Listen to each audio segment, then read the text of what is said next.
Walk Don't Run from my guest this week on My Planet Rock, Steve Howe. Speaking of flamenco and that acoustic Spanish guitar, it reminded me of Queen's Innuendo, which I only found out later in life. I was well into I think I was in my 30s when I found out that was you playing it, not Brian May. How did you end up being friends with Freddie Mercury?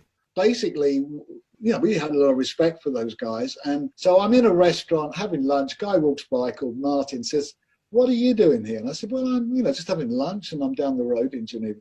They said, "Come by the studio." I get to the studio, they play me the whole of the Innuendo album, but they play me Innuendo last. And when it finishes, there's a bit of a silence. And Brian, I think, turned around and said, "We'd like you to play on that." And I was like, where do you want me to play? And they played me the bit. And they said, I said, "Well, look, you don't need another guitarist. Brian, you've done a great job here." So he'd set up this Spanish guitar. And I said, "Well, I can muck about and see what I can come up with." So we did a few takes, 2 or 3 takes, and we went and had dinner, came back, listened to them, and we took the best and left the rest. And basically, that's how I appeared with the wonderful Queen.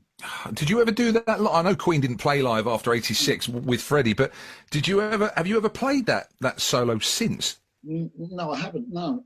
Just a one-off. Brian told me that he kind of hoped to be able to invite me along to the Freddie Mercury tribute concert at Wembley, which I was at.